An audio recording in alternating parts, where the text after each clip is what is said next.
अभी जो है अच्छा एक एक खबर और बड़ी इंपॉर्टेंट आ रही है, वो बतौर ब्रेकिंग के इजरायली मीडिया लिख रहा है कि हसन नसरुल्लाह साहब अभी जिंदा हैं, ऐसा सयूनी हुकूमत और वहां के तजियाकार कह रहे हैं कि हमें धोखा दिया गया। क्या क्या आपको लग रहा है अरविंद साहब कि ये मुमकिन है कि वो जिंदा हो?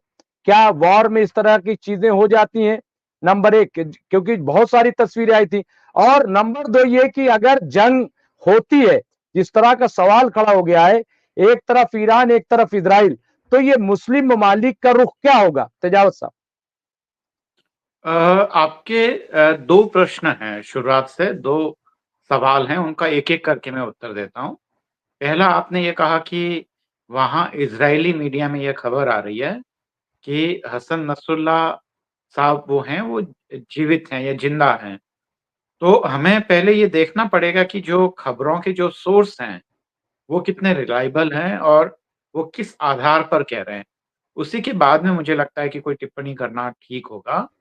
तो अभी मुझे लगता है कि जब तक यह पूरी तरीके से नहीं हो जाता है या ये साबित नहीं हो जाता है कि वे जीवित हैं या ऐसा कोई पुख्ता सबूत या वो नहीं मिल जाता है, तब तक मुझे लगता है कि इस तरह के प्रेडिक्शन से केवल एक अचंभा तो ज़रूर पैदा होगा और एक सनसनी ज़रूर पैदा होगी, पर इसका कोई ख़ास मतलब नहीं है, जहाँ तक मेरा ख़्याल है मुमताज़ साहब।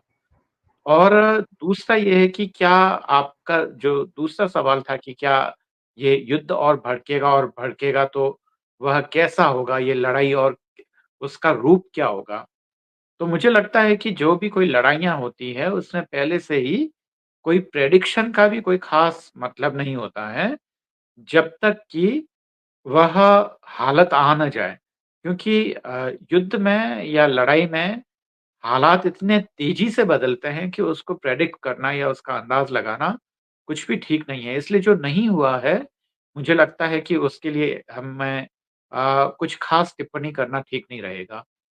दूसरा, आप ये कह रहे हैं कि जो ईरान और अगर इज़राइल में जंग होती है, तो जो मुस्लिम ममालिक हैं, वो कहाँ रहेंगे या ख़ासकर जो मुल्क हैं, जहाँ इस्लाम है, तो वो किसकी तरफ होंगे?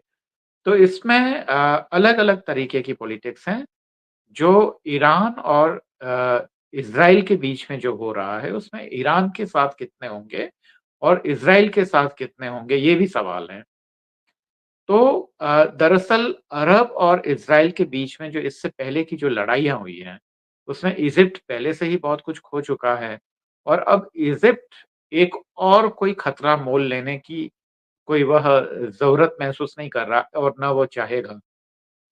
तो ऐसे में आप इजिप्ट को आप ये चाहेंगे कि वह या सोच सकते हैं कि वह कोई बहुत इज़राइल के खिलाफ वह कुछ करेगा, ऐसा मुश्किल ही लग रहा है।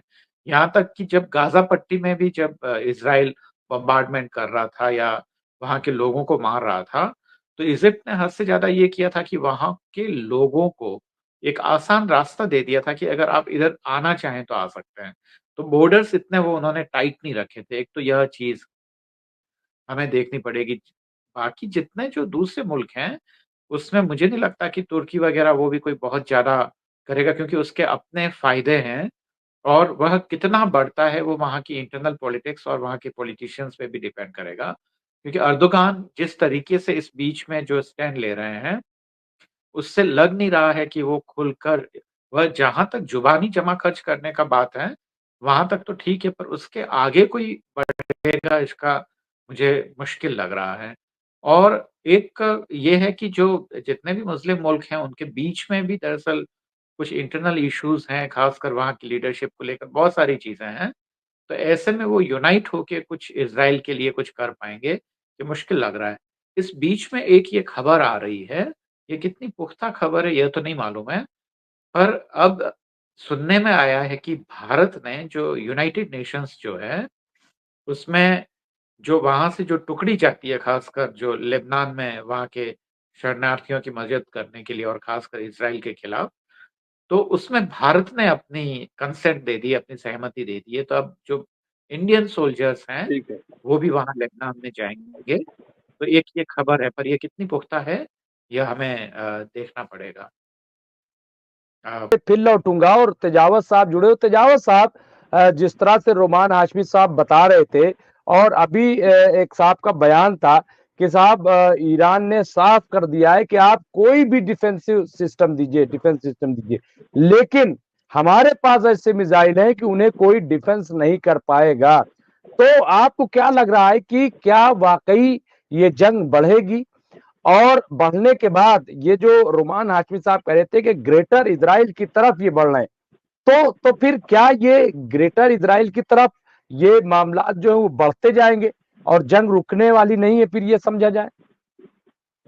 बिल्कुल मुमताज साहब, मैं रोमान हाशमी साहब को काफी गौर से सुन रहा था और उन्होंने काफी डिटेल में बहुत सारी चीजें बहुत ही बेहतरीन ढंग से समझाई है और उनकी बहुत बिल्कुल। सारी चीजों से सहमत होया जा सकता है। तो इसमें कोई शक नहीं है और जो अभी जो हालात पैदा हो रहे हैं, उसमें ऐसा लग रहा है कि लड़ाई और बढ़ सकती है और उसमें कुछ नए जो इक्वेशन जो है वह भी पैदा हो रहे हैं कि रशिया किस तरीके से ईरान के सपोर्ट में आ रहा है, वह जो उसको अपना डिफेंस सिस्टम है S-400 वह भी देने के लिए तैयार है या उसका एक खेप वो आ गई है और ठीक उसके उलट वहाँ जो टाड मिसाइल्स हैं वो अमेरिका ने वहाँ पे भेज दी है, तो ये जंग का खतरा बढ़ सकता है और जो एक वृहत ईरान की या ग्रेटर जो इज़राइल की जो बात हो रही है, उसका भी खतरा है। पर इसके जो रुमान हाशमी साहब ने जो सारी चीज़ें कही हैं, वो सारी चीज़ों से एकदम सहमति जताते हुए मैं उसमें कुछ ऐड ऑन करना चाहता हूँ और वो ये है कि यह वापस वही दौर लग रहा है, जो इम्पीरियलिज़्म का था। ये अपने साम्राज्य को बढ़ाने की जो ताकतें हैं या जो उसकी जो ख़्वाहिश है, जो भूख होती है, मुझे लगता है कि ये दुनिया के लिए बहुत खतरा है। जो वृहत जो या ग्रेटर जो करते हैं, चाहे वो चाइना हो, चाहे कोई भी देश हो, जो अपने लिए एक है और वो ज़्यादा से ज़्यादा ज़मीन पर कब्ज़ा करना चाहता है। मुझे लगता है कि ये एक कॉलोनियल पीरियड की मानसिकता हो सकती है और मॉडर्न वर्ल्ड अगर वह बहुत ही अच्छा इकोनॉमिकली आगे ग्रोथ लेना चाहता है, वह दुनिया का भला करना चाहता है, तो यह सारी चीज़ें तो किसी भी हालात में ठीक नहीं हो सकती।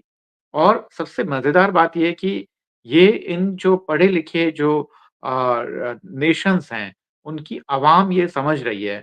हाशमी साहब ने भी कहा, मैंने भी आपके चैनल पर कितनी ही बार ज़िक्र किया है कि दरअसल खुद वहाँ पे अमेरिका में वहाँ के जो ज़्यादातर लोग हैं, मेजॉरिटी इस लड़ाई को नहीं चाहती है। जो वियतनाम पे जो अमेरिका ने वॉर किया था, उसमें वहाँ की लोगों ने नोम चॉम्स्की जैसे वहाँ के इंटेलेक्चुअल्स वगैरह ने भी जो आवाज़ उठाई थी और वहाँ का एक पूरा जो वहाँ का तबका है, जो पढ़ा-लिखा तबका है, वो उसके खिलाफ रहा है और अभी भी अमेरिका में यही हालात है और ठीक यही हालात इज़राइल का भी है और सर्वे करने वाली कोई और एजेंसी नहीं, खुद इज़राइल की अपनी एक यूनिवर्सिटी है, वो भी ये बता रहा है कि दरअसल खुद इज़राइल की अवाम ये नहीं चाहती है कि ये लड़ाई ज़्यादा से ज़्यादा तो फिर ये लड़ाई हो क्यों रही है? तो इसका हमें साफ-सा नज़र आता है कि वो एक स्वेज कैनाल है, वो उसका एक अल्टरनेटिव ढूँढना चाह रहे हैं और किसी न किसी तरीके से वह जो ईरान का हाइफ़ा एयरपोर्ट को लेकर जो उसका जो प्रोजेक्ट है, वह भी काफ़ी उनके जेहन में है वो। तो पूरा यहाँ इस एरिया पे वो अपना वो करना चाहते हैं और अगर रशिया और चाइना की तरफ से अगर कोई प्रोटेस्ट की वॉइस नहीं आई, तो मुझे ये खतरा लग रहा है कि वो ये इस पॉसिबिलिटीज़ को ज़रूर टटोल रहे हैं कि क्या ईरान को किसी तरह का थ्रेट दिया जा सकता है या किसी तरीके का लिमिटेड लेवल पे क्या कोई बम्बार्डमेंट या ये क्या पॉसिबल है? और इसीलिए मुझे लगता है कि जो यूएस है, वो अपना जो एक टेक्निकल सपोर्ट है, वो इज़राइल को दे रहा है। तो आगे क्या होता है, मुझे लगता है कि यह आगे जो फ्यूचर में क्या होता है, ये खाली हम केवल प्रेडिक्ट कर सकते हैं, पर जो कुछ हो रहा है, वो मुझे लगता है कि इंसानियत के हक में नहीं है और वह ठीक नहीं हो रहा है। मुमताज़ साहब। जी, बिल्कुल, बिल्कुल। हाशमी साहब ये जो तेजावत साहब बात कह रहे थे कि कुछ भी मतलब हो सकता है जो हालात हैं, लेकिन सवाल ये है कि अगर मान लीजिए वो उस दायरे